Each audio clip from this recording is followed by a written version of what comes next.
Or it can refer to the matter for justice, and this in relation to the state of sin, as if to say, I have grown old, that is, I have sinned, since my eye, that is, my flesh, is troubled through indignation, that is, through the force of passion. Fire has fallen on them, Psalm.Ps6.n39. Namely that of concupiscence, according to Augustine's gloss, and they have not seen the sun, namely of justice. Lust has perverted your heart, Daniel 13:56. Again, they were inflamed with lust, that they might not remember just judgments, Daniel 13:8-9. Therefore it is from the force of this passion that David says that the eye of his reason is so disturbed that he does not see heaven. And this was desire for Bathsheba, whom he knew carnally after having called her to himself, 2 Kings 11. And after a little while, when he recognized the gravity of what he had done, he added the crime of murder to the crime of adultery. So he ordered Uriah, the husband of Bathsheba, to be killed by being thrust forward, for which were very serious sins he suffered persecutions from his son by the just judgment of God. Depart from me. This is the third principal part in which the fruit of penance is described. So here he shows that he has been heard, and therefore is granted, and he makes 3 points concerning this. First, he thrusts his enemies away from himself. Second, he confesses that he has been heard at, for the Lord has heard. Third, he announces what will befall his enemies at, be ashamed. Therefore he says, depart.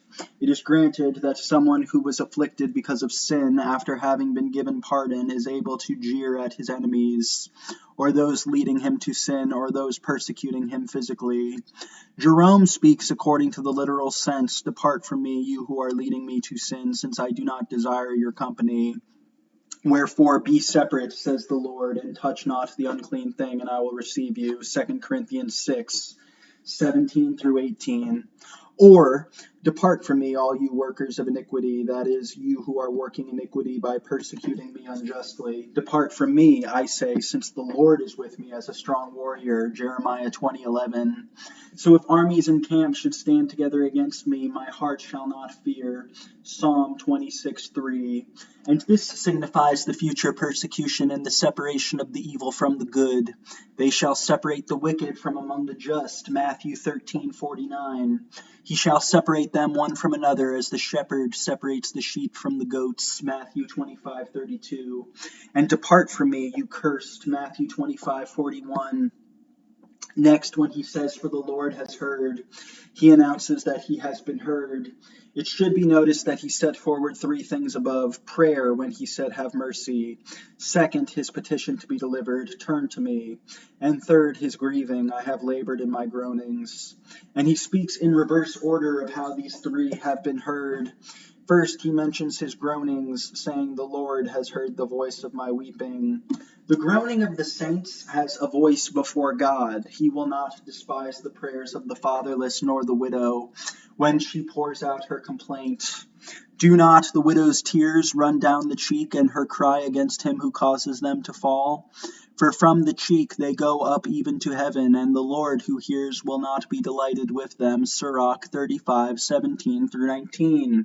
And the voice of your brother's blood cries to me from the earth. Genesis 4:10. Therefore a holy lady said, with many tears let us beg his pardon. Judith 8:14. Second, he mentions his petition, because according to the gloss of Cassiodorus, petition is properly made for the removal of evils. Your prayer is heard. Luke 1:13. Here the gloss says it is the prayer of Here the gloss says it is the prayer by which you prayed for the deliverance of the people. Therefore he says this to show that he has been freed from the evils about which he prayed, saying, turn to me, O Lord, and deliver my soul. He adds, the Lord has heard my supplication. Third, he mentions the prayer that he might enter into his sight, and so he adds, the Lord has received my prayer. And notice that he says Lord here 3 times to show that he was heard by the whole Trinity. May God, our God, bless us. May God bless us. Psalm 66:7-8. Next, when he says, "Let all my enemies be ashamed," he describes the outcome for his enemies, as if to say, "You say to your enemies, 'Depart.' But what awaits those departing from you? Certainly let them be ashamed." These words can be explained in relation both to good and to evil, and in regard to good. If in regards to good, then they are said as a prayer where he asks four things for them: shame for sin, since this is the beginning of amendment of life. There is a shame that brings glory, Sirach 4:25, so let them be ashamed. Second, sorrow for sins, let them be very much troubled. Psalm 59:4 says, "You have moved the earth and have troubled it." For the penitent should have deep sorrow, more than he had enjoyment in sin. Third, conversion back to God, hence let them be turned back. Return as you had deeply revolted, O children of Israel, Isaiah 31:6. And fourth, shame. Let all my enemies be ashamed and be very much troubled, for shame is the beginning and end of amendments. But the structure of this passage can be explained another way. In the beginning, someone is ashamed before the eyes of men, and then is sad and avoids evil. In the end, he is ashamed before the eye of his reason and that of God. What fruit did you have in those things of which you are now ashamed? Romans 6:21. About the second, the publican standing afar off would not so much as lift up his eyes toward heaven. Luke 18:13. Now this should be done very speedily, so that there is no delay. Do not delay to be converted to the Lord. Sirach 5:8. But if "let them be ashamed" is taken in relation not to do good, but to evil, then it must be understood as a foretelling, as if to say, "They shall be ashamed" about the unveiling of their sin before all. "You shall be ashamed of the gardens which you have chosen, when you shall be as an oak with the leaves falling off, and as a garden without water." Isaiah 1:29. And they shall be very much troubled with incredible fear and sorrow. They shall be troubled with terrible fear. Wisdom 5:2. And so he says, "Let all my enemies be very much troubled," by recognizing their guilt and the glory of the saints. These are those whom we had sometime in derision, and for a parable of reproach. Wisdom 5:3. And let them be ashamed, since this understanding that results in shame will come to them. In this, very speedily, their destruction shall come on a sudden, when it is not looked for. Isaiah 30:15. In a moment they go down to hell. Job 21:13. The day of the Lord shall so come as a thief in the night. For when they shall say peace and security, then shall sudden destruction come upon them. 1 Thessalonians 5:2-3. Psalm 7. In you have I put my trust. To the end, a psalm of David which he sang to the Lord, for the words of Chusai, the son of Gemini. O Lord my God, in you have I put my trust. Save me from all those who persecute me, and deliver me, lest at any time he seize upon my soul like a lion, while there is no one to redeem me, nor to save. O Lord my God, if I have done this thing, if there be iniquity in my hands, if I have rendered to those who repaid me evils, let me deservedly fall empty before my enemies. Let the enemy pursue my soul and take it, and tread down my life on the earth, and bring down my glory to the dust. Rise up, O Lord, in your anger, and be exalted in the borders of my enemies, and arise, O Lord my God, in the precept which you have commanded. And a congregation of people shall surround you, and for their sakes you return on high. The Lord judges the people. Judge me, O Lord, according to my justice and according to my innocence upon me. The wickedness of sinners shall be brought to naught, and you shall direct the just. The searcher of hearts and reins is God. Just is my help from the Lord, who saves the upright of heart. God is a just judge, strong and patient. Is he angry every day? Unless you are converted, he will brandish his sword. He has bent his bow and made it ready, and in it he has prepared the instruments of death. He has made ready his arrows for those who burn. Behold, he has been in labor with injustice. He has conceived sorrow and brought forth iniquity. He has opened a pit and dug it, and he has fallen into the hole he made. His sorrow shall be turned on his own head, and his iniquity shall come down upon his cross. I will give praise to the Lord according to his justice, and will sing to the name of the Lord, the Most High. The earlier psalms were written for liberation from enemies, but this is a psalm in which he prays for vindication from them. And thus the title is To the End, which he sung to the Lord, for the words of Chusai, the son of Gemini. The story in 2 Samuel 17 tells us how David was fleeing before the face of his son, and Ahithophel, who was very wise, remained with Absalom. Chusai, however, remained with David, who had sent him back to learn the plans of Ahithophel and to tell them to him. Now when Ahithophel gave Absalom counsel, which was very dangerous to David, his father, namely to attack him immediately, before he could make himself safe elsewhere, Chusai secretly informed David so he could flee from the plains where he was and cross the Jordan to a fortified place.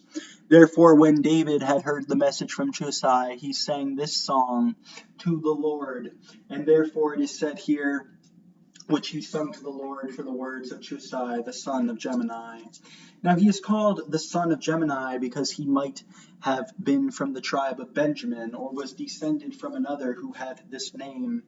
Jerome does not have in the end, neither does he have for victory, but for ignorance, or for the ignorant. And he says, for the words of the Ethiopian, although it is not known whether Chusai was an Ethiopian, mystically this psalm could be said by the church against her persecutors, and then Chusai, and for the words of Chusai, would be interpreted to mean silence. But Gemini would mean the right hand, as if to say that by the hidden judgment of divine providence, Ahithophel, whose name means the ruin of a brother, that is Judas Iscariot, conspired with counsel and help to bring to ruin, that is to death, his brother, namely Christ, who was not ashamed to call us brothers, Hebrews 2:11. But what he did for the destruction of one man, Christ turned to the salvation of all, as Augustine says in the gloss. Now this psalm has three parts. First, he describes his prayer. Second, his being heard at the Lord judges. Third, the action of grace. I will give glory to the Lord. He considers two things regarding the first. First, he prays to be freed from his enemies. Second, he prays that his enemies be overcome. Rise up, O Lord, in your anger. Regarding the first of these, he makes 2 points. First, he begs for mercy. Second, he declares his innocence. O Lord my God, if I have done this thing. Regarding the first of these, he makes 3 points. First, he expresses the disposition of the one praying. Second, he lays out his petition, save me. Third, he gives the reason for his petition, lest at any time he seize upon my soul. Now, the disposition of the prayer is that he should hope in the Lord, because no one hoped in the Lord and was confounded. Sirach 2:11. And so he says, in you have I put my trust. His petition is twofold, for he asks to be saved and to be freed, according to Dionysius. To be freed is to be rescued from evil. To be saved is to be maintained in the good. Therefore he prays to be saved from his enemies' corruption and to be freed from them. And this can be understood both about physical enemies and about spiritual enemies, as if to say, save me from enemies and from temptations. Save me from the mouth of the lion, Psalm 21:22. Free my soul from their malignity, Psalm 34:17. He gives the reason for his petition when he says, lest at any time he seize upon my soul like a lion, as if to say, unless you help me, Absalom will devour me like a lion. Arise and let us flee, for we shall not escape else from the face of Absalom. 2 Samuel 15:14. And while he speaks in the plural above, from all those who persecute, here he speaks in the singular, lest at any time he seize upon my soul like a lion. Since all are included under one head, spiritual enemies under one devil, physical under Absalom. Because your adversary the devil as a roaring lion. 1 Peter 5:8. He lies in wait in secret, like a lion. Psalm 9:30. Lest he seize, as if suddenly and swiftly the wolf seizes, John 10:12, since the devil acts deceitfully. And he will do this while there is no one to redeem me. To be redeemed means to be freed from evil, and this refers to freedom from punishment. I will redeem them from death, Hosea 13:14. Nor to save refers to freedom from guilt. He shall save his people from their sins, Matthew 1:21. Jerome, lest indeed he seize my soul as a lion, and there be no one to rescue. Afterwards he protests his innocence, O Lord my God, if I have done this thing. And this can be understood in two ways, either as an oath or as an announcement. If as an oath, then it should be known that an oath is of two kinds, either through attestation, as in, for God is my witness, whom I serve in my spirit, Romans 1:9, or through imprecation, as when it is said, if I did X, may Y befall me. If I have been glad at the downfall of he who hated me, Job 31:29. I call God to witness upon my soul, 2 Corinthians 1:23, as if to say, if I am not innocent, may he seize me. Or an oath can be understood as an announcement, as if to say, if I fail in these things, let this be my punishment, let me deservedly fall. And following this formula, he first disavows guilt, if I have done this thing. Second, he determines a punishment for himself, let me deservedly fall. Now he disavows guilt, first generally speaking, when he says, O Lord my God, if I have done this thing. What is this thing? Sin, namely pride, according to the gloss, which is a universal sin. Pride is the beginning of all sin. Sirach 10:15. Another interpretation of this thing is when someone suffers some tribulation because of his own guilt. It is said to him, you have done this thing, as if to say, you are the reason why this happened. And so he says, if I have done this thing, to give the reason for this persecution. David did judgment and justice to all his people, 2 Samuel 8:15. I will bear the wrath of the Lord because I have sinned against him, Micah 7:9. Second, when he says, if there be iniquity, he disavows particular guilt. Here he makes 3 points. First, he says that he has done injury to no one, and so he says, if there be iniquity, if you will put away from yourself the iniquity that is in your hand, Job 11:14. Reflect and see that there is no evil in my hand, nor iniquity, 1 Samuel 24:12. When a man has done injury to no one, it seems unjust that he be afflicted. Second, he has even forgiven offenses, and so he says, if I have rendered, my eye has spared you, for I said, I will not put out my hand against my Lord, because he is the Lord's anointed, 1 Samuel 24:11. Seek not revenge, nor be mindful of the injury of your citizens, Leviticus 19:18. Third, he has done good to his enemies, which is a third good. So the text of Jerome has, I let my enemies go free. Be not overcome by evil, but overcome evil by good. Romans 12:21. If your enemy is hungry, give him to eat. Proverbs 25:21. Do good to those who hate you. Matthew 5:44. Elisha commanded the king of Samaria to provide food for the army of the kings of Syria, which had come to capture him.